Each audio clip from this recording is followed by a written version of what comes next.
in Kiganda Omlord. Thank you, my dear sister, the Honorable Martha Karua. In fact, that is a household name there, and she has perfected it, Omlord. Your Excellencies, my senior brother, Rigiji, Your Excellency Kalonzo Musyoka, and Wamaru and others who are here, the principals of different entities, and my dear sister Dorothy here from Tanzania, all of you members of PLP. PLP? PLP?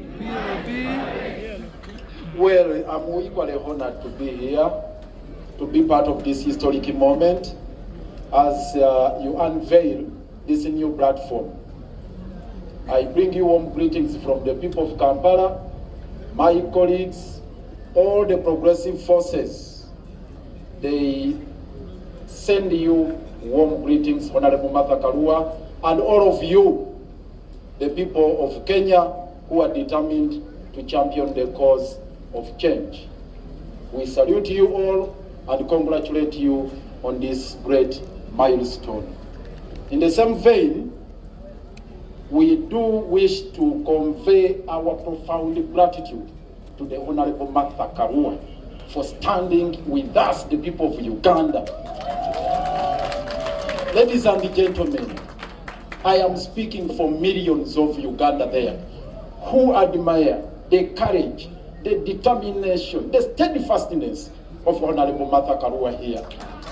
The passion she has, the commitment she has made, standing with Dr. Besigye all through, and all political prisoners back home in Uganda. Thank you very, very much. Asante sana, Mheshimiwa Martha Karua. You recall Dr. Besigye was kidnapped from here on the 16th of November. And he was taken in a military facility where he was detained for 3 nights, and subsequently he was arraigned before the General Court Martial with a litany of serious crimes, which invite a sentence of death. And Martha Karua took a vow and said never to happen, that because the regime in Kampala of Mr. Yoweri Kaguta Museveni and his family, because we are first with the family rule, with his son as the CDF commander and chief of the defense forces, with his brothers, with his wife in Kampala, so it's a family rule. And they had vowed to take Dr. Besigye through a perfunctory trial in the General Court Martial and execute him. The son said on the 9th of June, that's when Dr. Besigye would be executed. Martha Karua took a decision and said, never, that will never happen. And we set on a course to dismantle the General Court Martial. I'm bringing you good news. With the stewardship of the Honorable Martha Karua, we have finally brought down that tool of oppression, the weapon of persecution. It has been combined efforts, and she has moved it to all the institutions. She literally caused the tremor in all the institutions in Uganda. We thank you very, very much.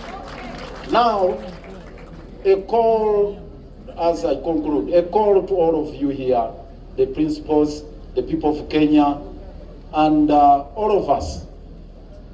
We need to tackle the problem from the source. This issue of kidnaps, I heard some member of parliament here say that Kenya is now the capital, not Nairobi. Kenya, the capital of kidnaps in East Africa. But the cradle is Uganda. The patron of autocracy, the patron of dictatorship, the patron of oppression and suppression, repression, is none other than General Kaguta Museveni. That's where all the problems are coming from.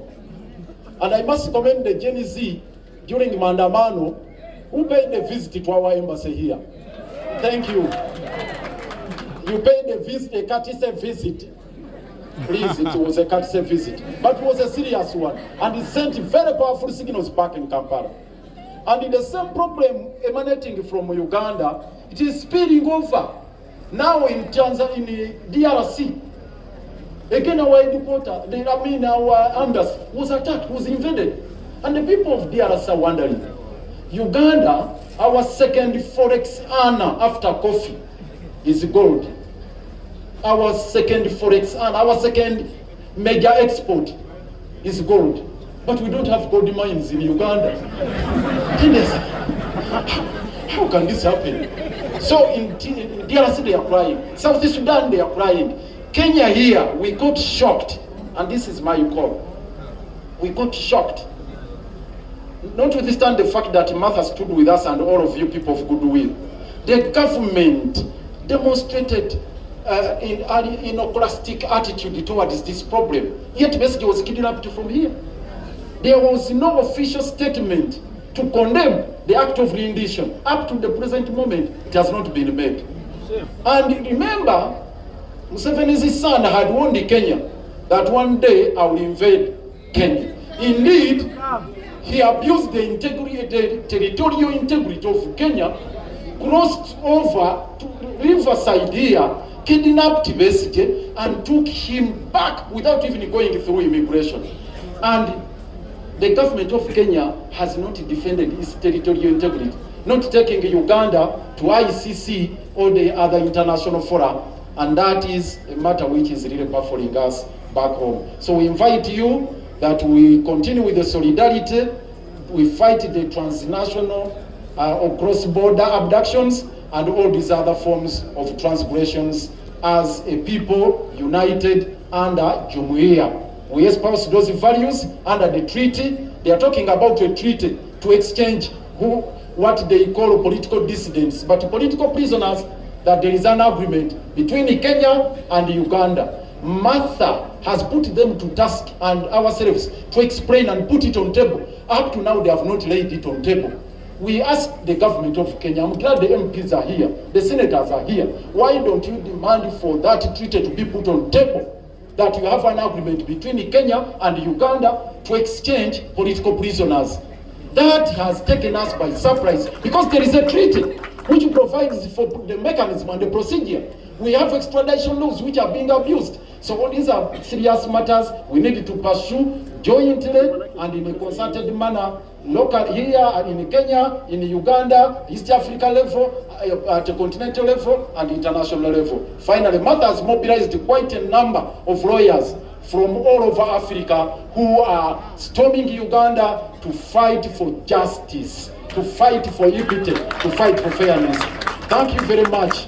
The very last one, there is a senator here who attempted to sing a liberation song from Uganda.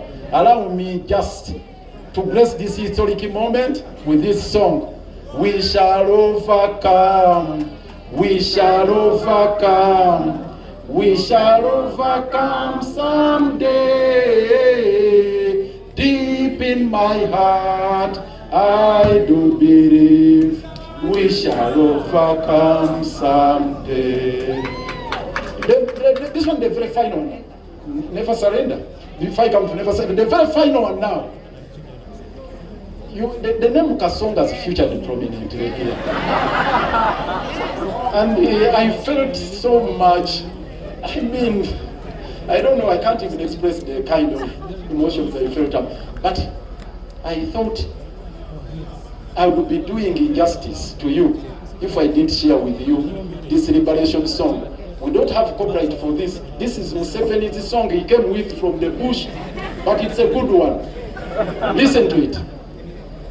Siku moja peke tutaona Kasongo anafunga muzigo na kurudi nyumbani.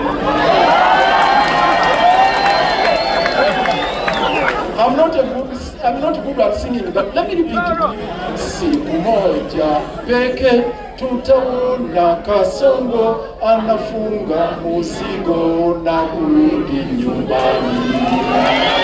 Thank you. I think he did not sing the real liberation song, which we sing in court, and sometimes Dr. Besigye opens it when the court, especially when the court martial was rising. This song is just to say we never surrender. and it's not to surrender to oppression, to injustice, to anything. Never, never, never surrender. Never, never, never surrender. We will never, never, never surrender. Never, never, never surrender. We must never surrender to injustice.